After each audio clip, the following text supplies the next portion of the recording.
So once again, President Buhari and his security chiefs appear to be renewing their efforts to tackle insecurity in Nigeria, or at least the rhetoric coming from Aso Rock seems to suggest that they are. In a statement, Mr. Buhari said the madness of terror and banditry must end, and that he'd given security forces full freedom to deal with the crisis. You'd have to wonder, though, what this means in practical terms, especially given that we've heard him say the same thing pretty much every time there's been a significant terror incident. But perhaps what's slightly different this time is Mr. Buhari's call for more international and regional collaboration in the fight against crime. And also, there appears to be a much greater security presence on the streets of the capital, Abuja, which at the very least is reassuring. But what about those who live away from the capital, in the far-flung regions of Nigeria, areas that are much more prone to attack? As one commentator said, there just isn't quite the sense of urgency yet. Or that sense of urgency, if it is there, is taking place behind closed doors and isn't being communicated to the Nigerian public, who see nothing but lackadaisia.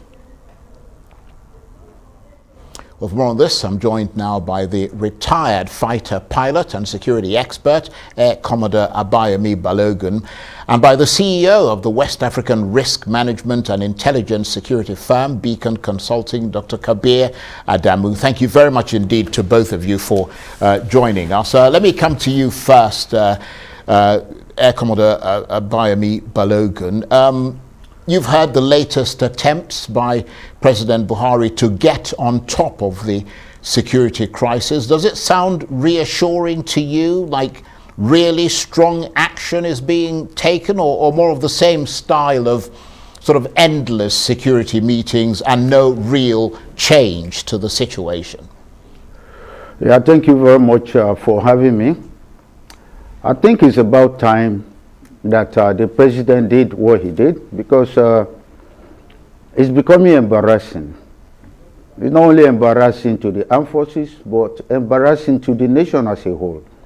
Because I can't imagine how some unscrupulous elements will hold the whole Nigeria hostage, and they can do whatever they choose at any time, anywhere. So the president directive, I believe this time around, will hold sway. And I believe the armed forces and the other security agencies will rise up to the occasion and deliver. Because for me, they have not been delivering. I expected more from them than what we are currently seeing. And I'm hoping that the president directive will just be the trick that is required to ginger them into doing more for the nation. Well, let me come to you, Kabir Adamu. Thank you very much indeed for joining us. You are, of course, at the very heart of security issues. You attend a lot of the security briefings. You're very current with what's going on. What's your assessment of this latest move from the president? Not just him saying that he's given the military full powers, but also the army saying that they have a new plan for dealing with crime and banditry and terrorism in Nigeria. Thank you, Charles, and good evening all. I'm delighted once again to be on your program. No doubt, the recent body language, what this government is presenting indicates a renewed vigor in security, and I would explain why I'm saying this. If we use the example of the National Security Council, in the history of this administration, and I cannot remember any time in the history of the country where we've had a National Security Council meeting 3 times in a month. In the month of July, we had 3 National Security Council meetings, and this is the highest council for security in the country, at least one of the highest.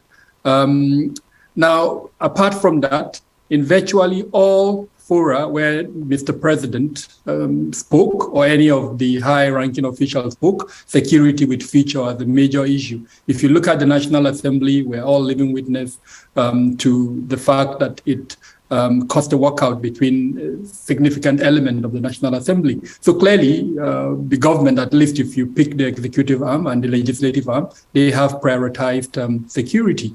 Now, with regards to the recent statement by Mr. President and the army, they've not, put in the public sphere what that new plan is. And unfortunately, they've lost out, I would say, on an opportunity.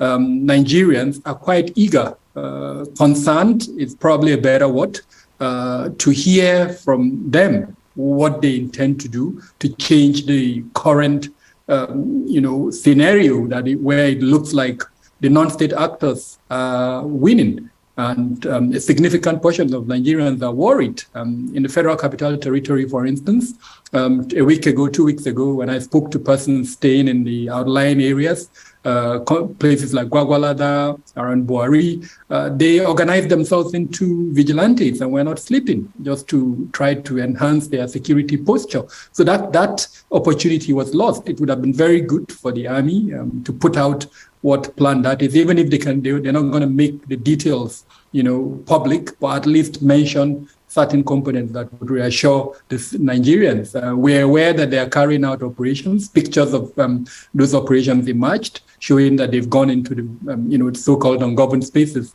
And those are opportunities, and I'm hoping that they will pick up on that opportunity and, get Nigerians behind them. We know that they are working really hard, but there's really a gap. A specific reference to Mr. President's statement that you asked my co-discussant. I see that as a statement. Now we need to turn that statement into administrative tools, and the machinery to do that is the administrative machinery around Mr. President. Pick it up, write tasking orders and military commands, presidential directives to the several organizations within the security sector. There are about 27 of them. Write out those tasking orders, those presidential directives, and then follow them with key performance indicators that would allow you to measure their implementation of that directive. What that directive tells us is that Mr. President has removed any caveat from the powers and the authority that these security organizations have. They should go after these guys without any limitations. And as if I'm heading a security department and I'm getting that kind of presidential directive, frankly, what is remaining, both in terms of budgetary and operational constraints, they've been removed. But the only way that would become really effective is if they are made into administrative tools. And like I said, key performance indicators are put forward so that they are measurable. Okay. Right now, I'm not aware that is being done. Thank you very much indeed for setting that out most comprehensively, Kabir. Let me come to you, Abayemi Balogun. Thank you for being patient. It's no consolation, though, is it, when the president keeps saying that no nation can unilaterally tackle its security problems, rather than taking more responsibility for what is his constitutional charge of protecting the lives of Nigerians. I mean, does that rub you up the wrong way? No, I won't say so, because what I think, as Nigerians, what I think we should be doing is to see this challenge as a whole of nation. It's not a challenge for the armed forces and police alone. It is a challenge for all of us. And then we should go back to that booklet that was signed by the president in 2019 called the National Security Strategy. All the means, all the ways of achieving peaceful coexistence are spelled out in that document. And whoever is supposed to play which role, we should include all agencies, MDAs, traditional rulers, religious leaders, NGOs, and even individuals. Everybody has a role to play. And until we go back to identify such, by creating something I refer to as a multi-agency coordination center, because today you hear custom issuing it out his own intelligence, immigration has its own police, army, navy, air force, until such a time that we decide to speak in one voice. We are fighting a common enemy here. Until then, that the security agencies come together, the spirit of interagency rivalry is killed and there is cooperation between all of them, then we can move forward and achieve. Even traditional rulers are brought in under that umbrella. And then we can sit together, whoever has an idea, share that idea, and we all work together in unison. Anything short of that, then that means Army will be doing whatever they want to do. The Air Force, to me, currently, yeah, you hear they are doing joint training and joint fighting. It's still not sufficient, because until you have that coordination center where everybody comes under one umbrella as prescribed in that national security strategy, then we will be going around in circles. So I'm praying that this new directive from the president will entail going back to that document and seeing everybody working as a team. So we did it all the way in Liberia and Sierra Leone, and we were working as a team, and we succeeded. Why can't we do same here? Well, absolutely. And you were, of course, a very successful fighter pilot. I mean, you flew Nigerian planes, and you were there in the cause of those conflicts there. So what you say, we take with a lot of seriousness. Let me come to you, Kabir Adamu. You produce regular reports on security in Nigeria. What would you say is the biggest security threat facing Nigeria at the moment? Is it jihadism, clashes between herders and farmers, banditry and kidnapping, separatist insurgencies, or the oil militants in the Niger Delta, or a combination of all of them? I would go with that last point, a combination of all of them, because frankly, it's difficult to put a value, for instance, to some of the consequences of this security threats. If we, make it simplified and use fatalities, then it would be banditry. Figures available, both from my consultancy and others, show that banditry is the biggest contributor of, deaths in Nigeria, both in 2021 and so far from January to June 2022.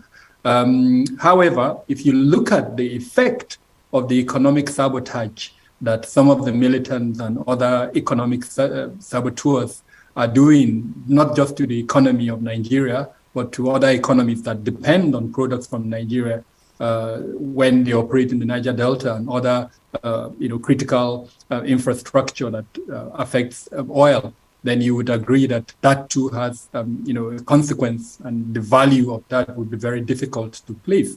Nothing surpasses life, definitely, but then you have to look at the immediate effect as well as the long-term effect. In the long-term effect of that, it would affect the quality of life, and in most instances, it would trigger violence that would probably kill more. So I would go with all of that. Then let's not forget that the terrorism in the Northeast, the jihadism, as you referred to it, is also a huge contributor. In terms of numbers, it probably comes second after the bandits, because of the very amorphous and nebulous way that we've been able to disaggregate these issues. It's very difficult to separate who the bandits are and who the terrorists are. For instance, in North Central Nigeria and Northwest Nigeria, where we're seeing high fatality rates, these two groups operate together, and sometimes it's really difficult to separate them. So yeah, I would go with all of them.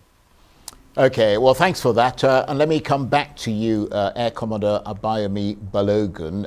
I wonder if you think that it would make sense for the Nigerian government, as an effective way of tackling so many prongs of insecurity, for them to split them up, leave the bigger threat to the stronger force, such as the Nigerian army, and then let the police tackle the lesser security challenges. I don't know, I mean, arguably oil militancy in the Niger Delta, which has gone down a lot, and in some cases some of the insurgencies in other parts of Nigeria that are not as extreme, for example, as what is going on in the Northeast.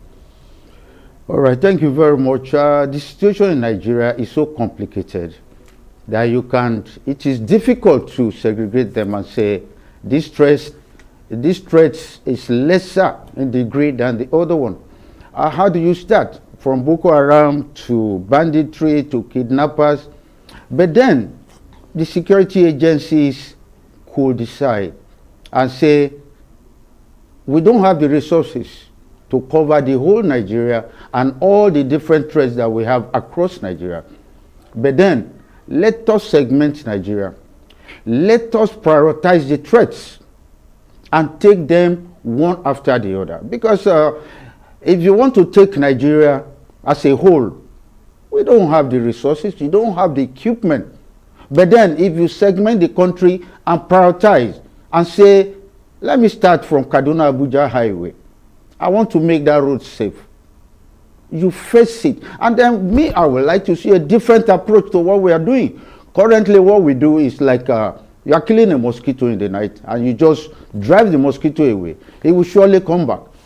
But I want a situation where you go after that mosquito, you search for that mosquito and destroy it, and continuously look for the rest of the mosquitoes. So we keep pushing them, which we call relentless pursuit. Continue pushing them until they lose the will to fight. If you don't do that, then they will always regroup, replan, and come and attack you. So we segment the nation and look at the threat, prioritize the threats, and say, I'm starting from here, and then I continue and don't stop. In Sierra Leone, that was what we did. We went into Freetown, chased out the rebels from Freetown. Where did they go? They ran into the hinterland. We pursued them all the way to the Guinean borders. And the Guineans on the other side blocked them off. And the war ended. And I was going to say, most importantly, you won the war. And that's what needs to be done in Nigeria. I want to thank you very much indeed, Air Commodore Abayomi Balogun, and of course, Kabir Adamu. Excellent analysis from you as always. And Kabir Adamu is the CEO of the security firm Beacon Consult.